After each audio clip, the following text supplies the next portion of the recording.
I don't like to be ranked low in anything. What we believe to be career and college ready benchmarks for students. And it's in the name of this that so many people have gone through the whole of their education feeling they're not very smart. The entire world is shifting to another organizational model. You tell me it's the institution where you better free your mind instead. Previous attempts have been made to change the education system, but the students in the United States are not making the strides in education compared to other countries, such as Brazil, Chile, and Latvia. Dropping in test scores or categories for the United States, clearly is not something we want to have happen. And I think it's important for us to kind of look at what are those top tier countries doing and kind of reflect on what they're doing and figure out ways that, we can take from what they're doing and implement it here in the United States. I think it's important for us not to be quite so self-centered and think that we have all the answers, but look at those test scores and look at those countries that are scoring in the top 1, 2, and 3, and what are they doing with their students. No Child Left Behind, Common Core, and Obama's Race to the Top are all programs used to try to better our education system. No Child Left Behind had some valid points. I mean, it made us have targets that we looked at as a nation. The issue with No Child Left Behind, education has always been set up as a state program, and it was a national program, and you can't always take what testing brings, and so it's a little convoluted, but I think it was a good starting point that has to be tweaked.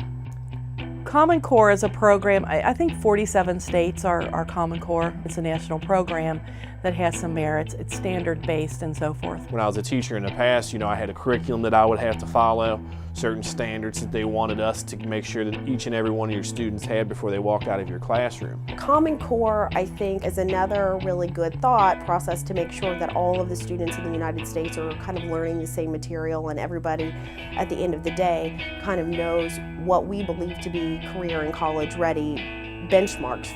In Obama's speech on education reform, he defended the government controlling the school's curriculum. Government has a responsibility. Government can help educate students to succeed in college and a career.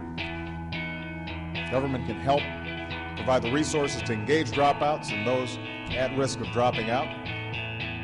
In a TED Talk on education reform, Sir Ken Robinson shared his opinion on the education system in America. He discusses the many problems with our education system. On the one hand, we're in the intellectual grip still of a very narrow view of intelligence. We tend in education to confuse and conflate intelligence with a particular form of academic ability. And academic ability is extremely important, but there's much more to human intelligence than it.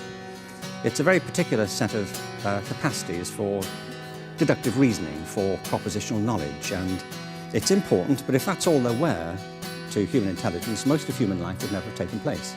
In a recent interview with Representative John Klein, C-SPAN asked for his opinion on reforming the education system.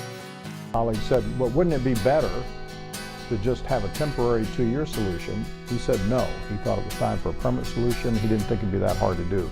Finland has vastly improved in reading, math, and science over the past decade. They are currently ranked number 1. Finland has about the same number of teachers as in New York City, but only 600,000 students compared to the 1.1 million in New York City, because its teachers are trusted to do whatever it takes to turn young lives around. This gives teachers more opportunity to work closely with their students.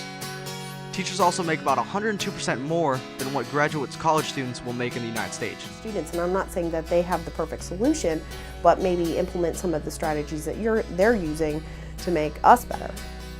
The global economy has changed greatly over the past 20 years, while the United States education model has remained mostly the same. That the current system of education was designed and conceived and structured for a different age.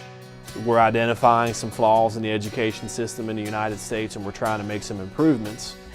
You're going to have to figure out how each state is able to work in that framework. Every discussion we have, whether it be in a school or at the district level, we're always thinking of different ways that we can enhance the educational experiences for our kids and make sure they're ready to compete, whether it be in the workforce, college, and then eventually in that global economy.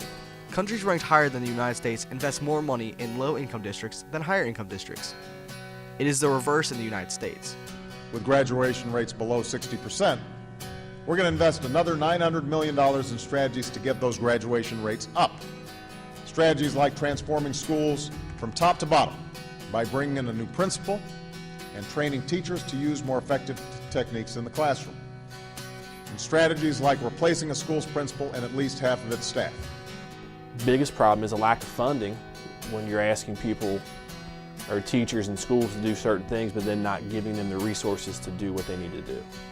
Because we know that about 12% of America's schools produce 50% of America's dropouts, we're going to focus on helping states and school districts turn around their 5,000 lowest performing schools in the next 5 years. We've got to keep on not being satisfied with the results that we're getting. Keep on thinking of ways, whether it be small changes or major overhauls, to make sure that all of our kids are ready to compete in that global economy. We've kind of started to head in that direction where we can improve the academic experiences for all of our kids. The public servants who work in America's schools, whether they're principals or teachers or counselors, are the most important jobs that we have in this country. We've got an obligation as a country to give them the support they need, because when principals and teachers succeed, then our children succeed.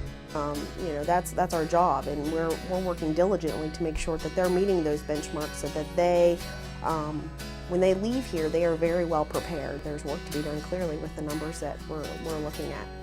What we're doing is not 100% effective, so I think it's really important that we have lots of conversations with the people that are really in the trenches, have the conversations with the teachers, and have the conversations with the educators who are working with the kids, rather than just having somebody sit at Congress going, I think this would be a really good idea. I think it's important that you're looking at your stakeholders and the parents and the kids and the teachers to understand where we're going wrong and what do we need to do to fix it. Congress should leave the education to the teachers and let them create their own curriculum. You say you got a real solution. Well, you know, we don't love to see the plan.